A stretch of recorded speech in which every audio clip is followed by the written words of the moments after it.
Digital media యుగంలో negative publicity కూడా ఒక్కోసారి పాజిటివ్ ఫలితాలను ఇస్తుందనడానికి తాజాగా విష్ణుప్రియ అంశం ఉదాహరణగా నిలుస్తోంది. బుల్లితెట నటి బిగ్ బాస్ ఫేమ్ విష్ణుప్రియ అశ్లీల కంటెంట్ ను ప్రోత్సహిస్తున్నారంటూ ఆమెపై నమోదైన పోలీస్ కేసు నైతికంగా ఆమెను ఇబ్బంది పెట్టారనే లక్ష్యంతో చేసినప్పటికీ ఆర్థికంగా మాత్రం ఊహించని రీతిలో కలిసొచ్చింది. ఈ వివాదం కారణంగా ఆమె నెలవారీ ఆదాయం ఏకంగా 11 లక్షలకు పైగా పెరగడం ఇప్పుడు సోషల్ మీడియాలో హాట్ టాపిక్ గా మారింది. విష్ణుప్రియ తన ఇన్స్టాగ్రామ్ ఖాతాలో ప్రత్యేకమైన వీడియోల కోసం నెలకు రూ. 399 చొప్పున సబ్స్క్రిప్షన్ ఫీజు వసూలు చేస్తున్నారు.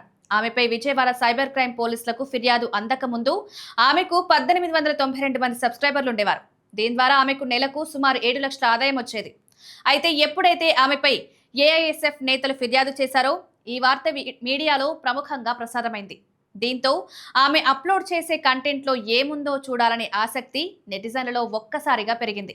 ఫలితంగా కొద్ది రోజుల్లోనే ఆమె సబ్స్క్రైబర్ల సంఖ్య 4832కు చేరింది. తద్వారా ఆమె నెలవారీ ఆదాయం ఇప్పుడు 18 లక్షలకు పైగా పెరిగింది.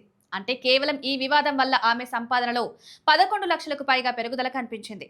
నైతిక విలువలను కాపాడాలనే ఉద్దేశంతో చేసిన ఈ ఫిర్యాదు పరోక్షంగా విష్ణుప్రియకు ఉచిత ప్రచారంగా మారింది.